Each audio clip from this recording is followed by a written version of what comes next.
Hello guys! Ayan. It's afternoon again. Welcome to Chat's Garden. Holiday ngayon, February 9. In lieu to the celebration of Chinese New Year tomorrow, February 10. So, ginawang holiday ngayon. At masaya na naman tayo, mga plantitas, because we have more time for our plants. And today, we're going to have the propagation of photos and some other vining plants also. At sana samahan nyo ako. And it's very hot in our place today, guys. Hindi ko alam if this is now the effect of El Nino. Sabi naman ng Pag-asa. So, ready lang tayo, guys. Huwag po tayo masyadong magpainit, magpaaraw. At yung mga halaman natin, medyo iwasan natin na matuyuan sila at masyadong mabilad sa araw. Kasi guys, siyempre, parang tao din yan. Masisira sila pag masyado silang naibilad sa araw. Masyado nainitan, guys. So, yan. Magpopropagate na ako, guys, kasi nakita ko itong aking mga halaman masyado ng mahahaba at hindi na magandang tingnan kung saan na sila kumakapit, guys. Yan. Guys, nandito tong mga iba kong mga photos na kailangan ko na i-propagate. Tingnan nyo naman, medyo natutuyuan na nga sila at hindi ko na masyado naaayos. Pero yan, ito ating ang enjoy photos at kung saan na siya pumupunta. Tingnan nyo naman ang haba-haba na niya. Ayan, nandito siya, Ang haba na ng ating enjoy photos, kaya puputulin ko ito at ipopropagate ko. Ganon din itong ating marble photos, hindi na rin siya maganda dito. Nakahang siya dito, guys, kaso yan, ang haba-haba na rin niya. Ito, kung saan na rin siya pumupunta, kaya magpuputol din tayo dito na ipopropagate natin. Ayun din yung isa.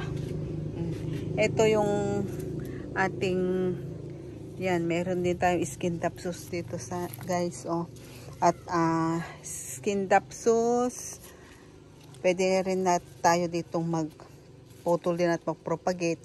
Ito naman ang ating Manjula. Kukuha rin ako ng konti dito kasi hindi pa siya masyadong last, guys. Kasi dati pinagputol-putol ko. Ayan, nandito siya. Kasi siyempre, alam mo naman tayo, hindi tayo makahindi pag may humingi. Kaya, ayan, nagpropagate din ako dito, guys. At, yan. Ayan na siya, itsura niya ng ating Manjula. Maganda naman siya. So, halo-halo lang sila dito. Meron din dito nakakapit na neon photos, guys. Yan. So, ito ang ating mga ipopropagate ngayon. Yan. Yan. Nandun din yung isa sa ating mga neon photos na nakalaylay na doon, guys. Tapos, meron din dito yung ating Cebu Blue. Yan. Kung saan na rin siya gumagapang. Actually, meron din tayong ditong Enjoy. Kaso, hindi na siya ganun kaganda, guys. Kaya, pero ayusin ko rin ito. Siguro, pwedeng tanggalin ko na lang muna dito sa pole niya. Tapos, i-propagate ko din. Yan. Ayan, guys. Ito ang ating mga na-harvest ngayon hapon. At ito ang ating propagate, guys. Meron ako nabili na pagpropagatean. Tingnan nyo ito, maganda. Ito ang ating crocodile ivy.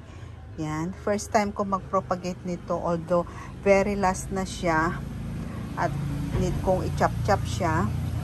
Ito yung ating crocodile ivy. Yan. Nakakuha ako ng ganito karami. Yan. Very delicate yung kanyang tip. Ewan ko lang kung mabubuhay siya, guys.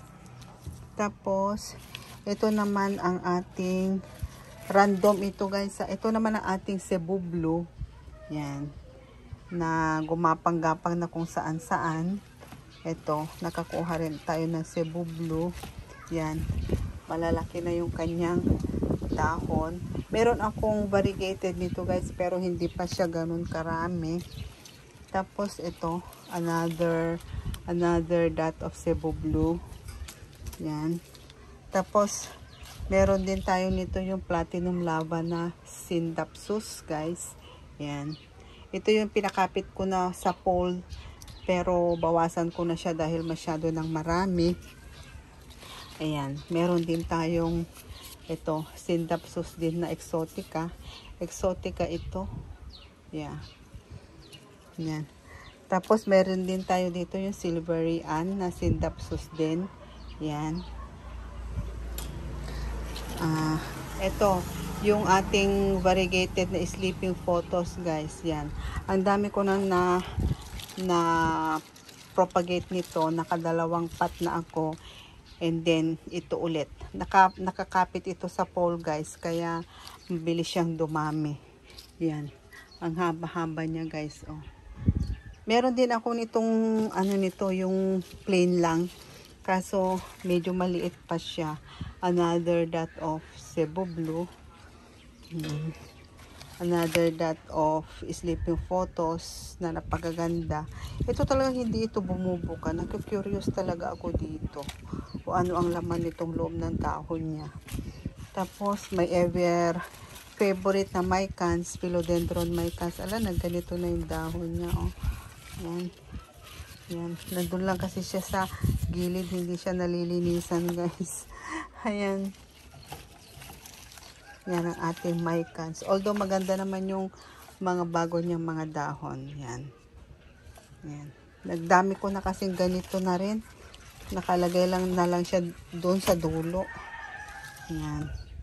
Ang ating Sindapsus Trubia Moonlight. Yan. Ito naman siya. Another dot of Mycans. Philodendron Mycans. Ito pa. Yan. Nakakuha rin tayo ulit ng ito ulit ang ating sleeping photos na variegated. Another, ito naman ang ating anong tawag dito? Neon leaf na philodendron. Yan. Heart shape siyang ganda. Tapos, ito naman ang ating neon photos. Yan. Neon photos naman na nakuha natin, guys. Tapos, meron din tayo ditong Manjula na photos. Yan. Ang ganda nitong Manjula, oh. Ang maganda lang kasi dito sa photos, madali lang silang buhayin. Basta, yan, kailangan lang talaga ng tubig. Yan. At saka, konting light. Huwag mo siya masyadong i-direct sa light, guys, kasi nasisira yung dahon nila. Gusto nila yung light to moderate sunlight lang. Ito, meron din tayong ulit konting Manjula, guys. And then, another dot of neon photos. Yan, ganda.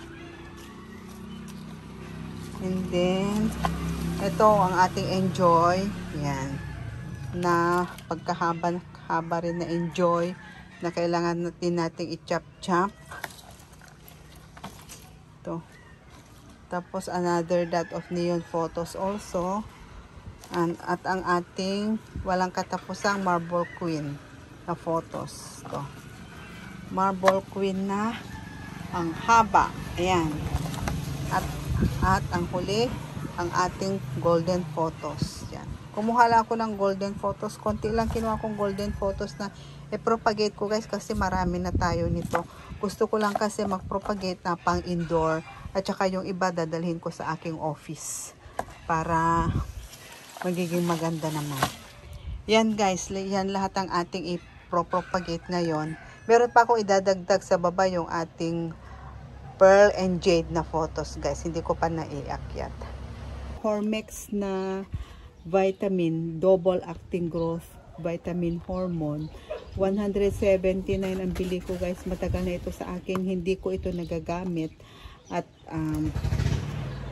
mag-expire na siya in 2 months time. So, kailangan ko na siyang gamitin. Although, hindi naman kailangan nga lagyan natin ng ganito itong tubig na gagamitin natin. Kaso nga lang, dahil meron naman tayo, then why not? So, ilagay ko na lang siya dito. Bali, 1.5 liter guys itong tubig na to. Lagyan ko na lang siya ng 5 drops. Yan.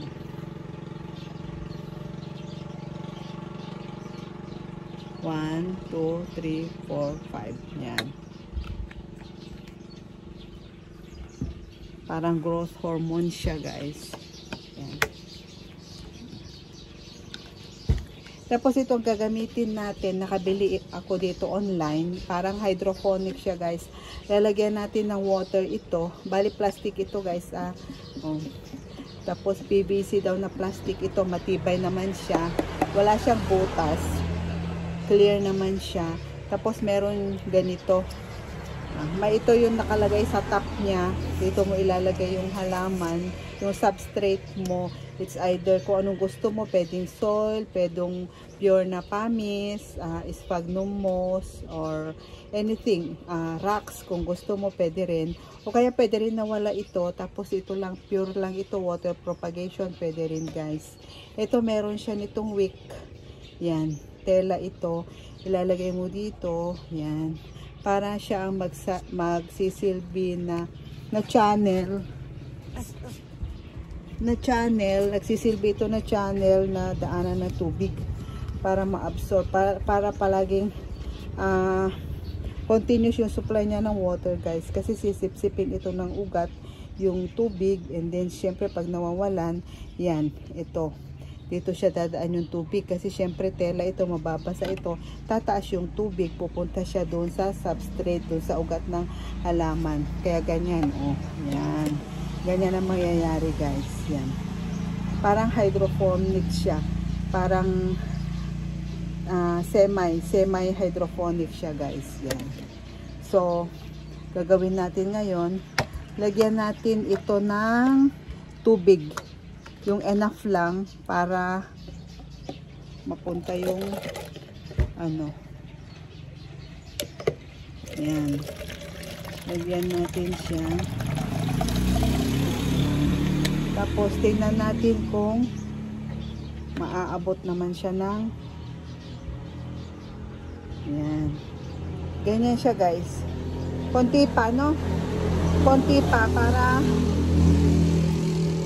konti pang tubig para ma-absorb niya.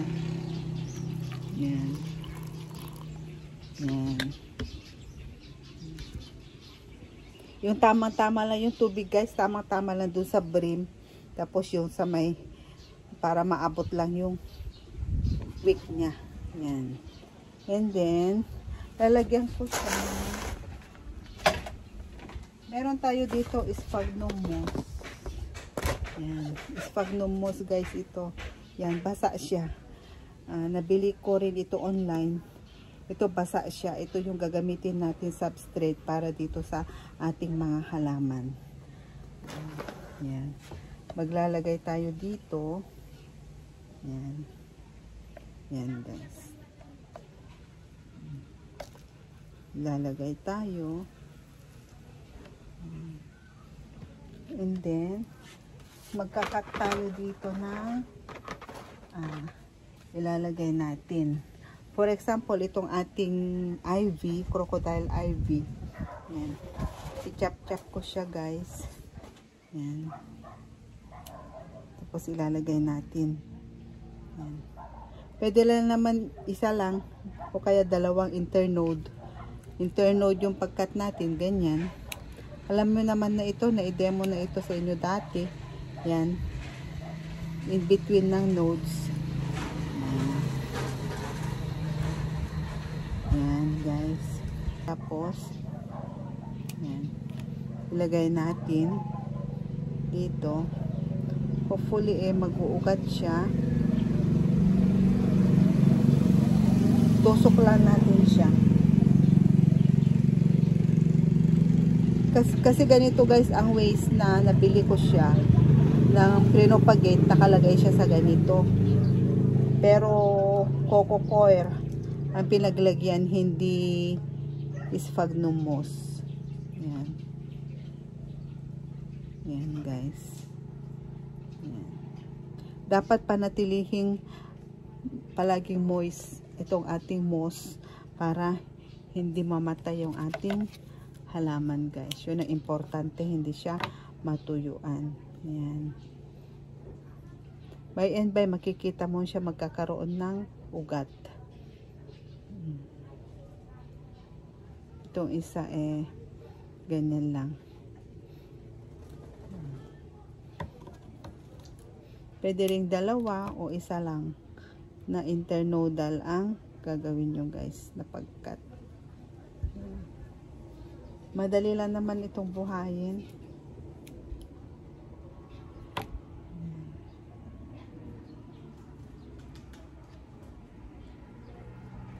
Yan.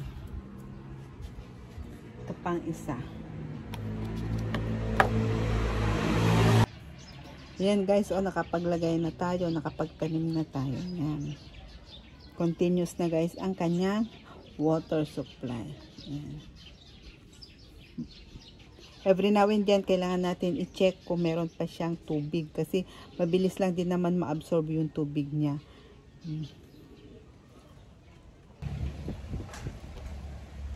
Guys, nakikita nyo ba ito? Ito ang ating sleeping photos na pinutol ko. Guys, kung minsan i-try nyo rin siya i-inspect, no?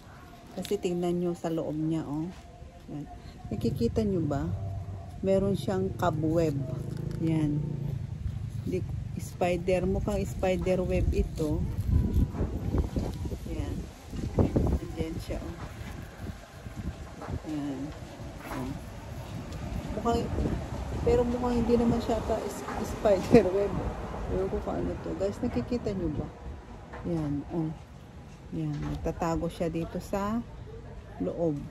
Yan. Kaya kung minsan baka yan dyan pa nanggagaling yung mga peste. Kaya kung naka-close siya na ganyan, i-try nyo rin siya i-inspect guys. Ah? Yan. Itong isa, wala naman. Yan.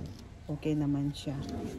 Konting tip lang yun para at least maiwasan natin na bahayan siya ng mga insekto sa loob guys, kasi hindi na natin yung mapapansin, and then by and by may infest na rin yung mga ibang dahon.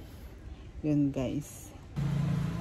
Ang tip ko lang sa inyo guys is ilusin nyo mabuti itong moss para pag nilagay nyo dito mas madali na lang ilusot yung node ng halaman guys. Yan. Para hindi ka na mahirapan. Gaya nito, yan. Yan. Loose na siya guys. And then, tsaka nyo na lang siya i-press dun sa in-between ng nodes. Yan.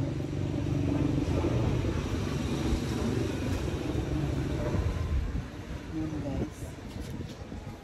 Tapos, kuha tayo. Ito na yung last na ginagawa ko. Itong ating True BI Moonlight. Tapos, yan. I-press lang natin na ganito. Paglagay. And then, magdagdag lang tayo. Yan.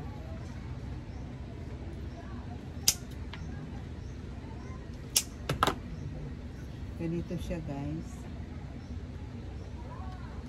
Tapos, ilusin lang natin. Tapos, pag kailangan natin magdagdag doon sa gilid-gilid para maganda yung tayo niya, tsaka yung kanyang node hindi masyadong loose. Yan. Ganyan lang gagawin natin. Yan. Kulang yung ating planter. So, yung iba guys na hindi ko na ilagay, itanim ko na lang siya sa paso. Sa soil. Madali lang naman mabuhay itong ating True BI. Yan, tsaka marami na rin naman na ako na propagate nito guys. As I've said, gusto ko lang may makuha ako na propagation, mapaugat ko para ilagay ko guys doon sa office ko.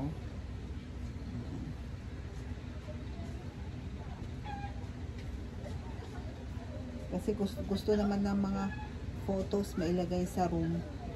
as long as kung minsan nagkakakuha rin siya ng mga konting araw. Yan. Tsaka importante ay palaging moist.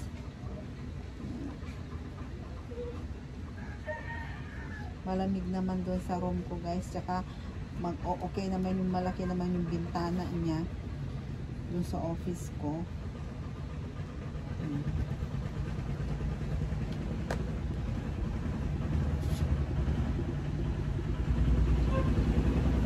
Press mo naman na gano'n. Yan guys, oh. Ang ganda na niya. Ayan guys, itong mga natira, dito ko na lang siya sa lupa itinanim. Yan. Yan guys. Ito mga natira kanina.